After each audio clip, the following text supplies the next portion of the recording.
Benvinguts al programa 23 de Picó TV. Avui anem a parlar de paraigües, tota mena de paraigües. Anem a veure'ls, alguns de ben curiosos. Som-hi.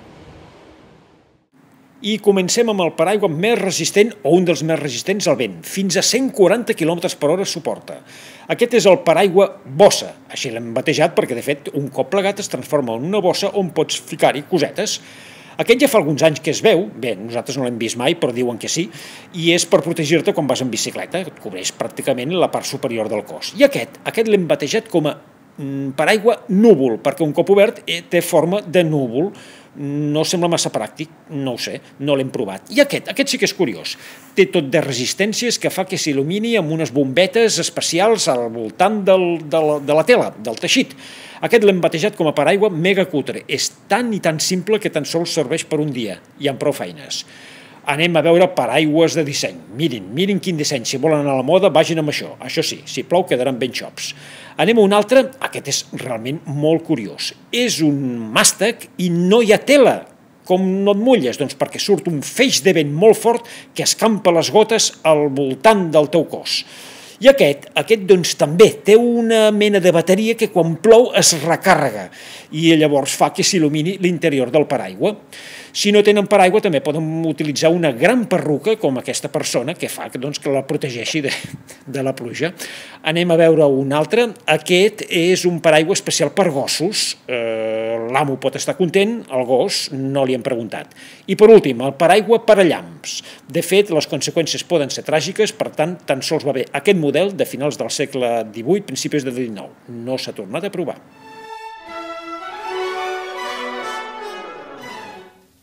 Bé, doncs anem a la previsió. Abans, però, una de les imatges de la setmana, i és aquesta cova de gel preciosa, de fet n'hi ha moltes, i és que resulta que des del 1979 que no es congelaven tant els grans llacs que hi ha entre Canadà i Estats Units, gairebé el 90% de la superfície dels llacs està glaçada i per tant es pot accedir a les nombroses coves de glaç que hi ha al voltant dels llacs, com aquesta preciosa. Però vinga, anem avui ràpidament perquè tenim molts mapes, la cosa comença a posar-se una mica interessant. Anem a veure-ho. Primer mapa, prevista per demà divendres. Aparentment, no sembla que canviï massa la cosa, però sí, hi ha alguns canvis destacables. Anem a fer una miqueta d'ampliació de la nostra zona i veurem com les temperatures a 5.500 metres d'alçada baixen notablement respecte a avui, amb zones d'entre 25 i 28 graus sota zero. Això provocarà un augment de la inestabilitat amb entrada d'aire una mica humit de mar cap a terra en algunes comarques, sobretot del centre i del nord, i l'entrada d'un sistema frontal. Per tant, per demà, inestabilització del temps, baixada de les temperatures i, com dèiem, precipitacions que afectaran preferentment Pirineu, neu per damunt dels 1.500 metres, baixant cap als 1.000, fins i tot 800 metres a últimes hores del dia, i ruixats a les comarques de Girona i Barcelona, puntualment potser d'una certa intensitat. A la resta difícilment plourà, en aquestes situacions és difícil, potser entrada a la nit a la Costa Daurada. Anem a veure dissabte. Dissabte s'allunya la llengua d'aire fred, entra una falca anticiclònica, però ja tenim un altre solc a darrere, que sembla que ens volen afectar amb una mica més d'efectivitat. Així doncs, per dissabte, ambient moderadament fred, normal per les dates, però altre cop temps estable, tret de la costa central, que encara podrien quedar, sobretot al matí, intervals de núvols baixos i alguna gotellada, sobretot a sobre del mar, però ambient fredot. Anem a les temperatures previstes per dissabte. Vegin com les bosses de 0 graus, per tant, un ambient moderadament fred ens afectarà. No hi ha cap entrada d'aire càlida com la dels darrers dies, que va provocar rècords de temperatura des del segle XVIII, que no pujava tant la temperatura a Roma, per exemple. Però bé, la situació allà també s'ha normalitzat. Ens anem a diumenge. Diumenge potser serà el dia més tranquil dins de tots, també dissabte, però potser diumenge també pujaran les temperatures, els vents tenen tendència a girar al sud, pujaran, però no excessivament, potser es notarà més cap a l'interior i també cap al Pirineu, algunes boires, alguns núvols baixos a la costa, però en conjunt temps estable. Però què passa? Que ens ve aquest altre solc que també afectarà tan sols el terç nord de la península Ibèrica, però també serà relativament efectiu. No sembla gran cosa, però també porta força aire fred, fins i tot una miqueta més que el de demà, potser arribem als 28-29 sota zero, dilluns a la tarda, i per tant, altre cop es podria formar una baixa secundària cap a les comarques del nord-est de Catalunya, amb ruixats i algunes tempestes a última hora, així es reflecteix, amb nevades al Pirineu, amb cota relativament baixa d'uns 1.000 metres, o potser una miqueta menys a últimes hores del dia, i ruixats al terç nord-est. Ja veurem si serà més o menys. Ambient, altre cop, més fred perquè baixaran les temperatures. Ens anem a dir...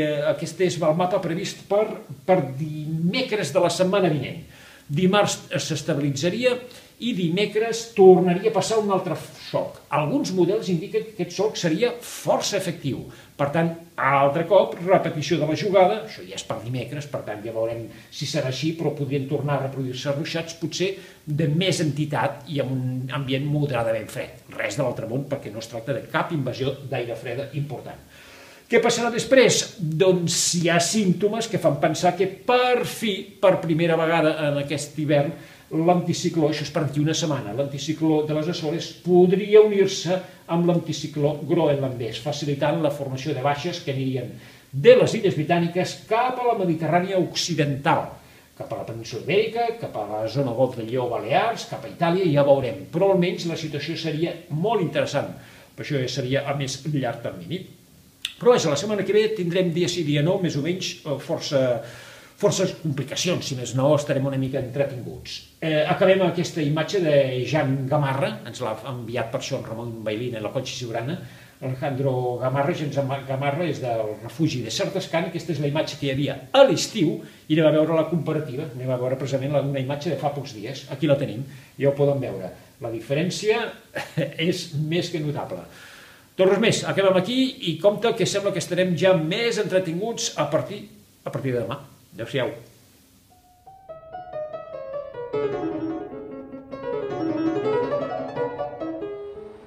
I acabem, i ho fem com sempre amb les vostres imatges. Anem a gaudir-les també acompanyats de la música del mestre de els músics, de Johann Sebastian Bach. Anem a escoltar la giga de la partita número 1 per clavicèmbal. Escoltarem però una versió per piano. Que us ho passeu bé aquesta estoneta i ja ho sabeu, tota la meteo a pico.cat.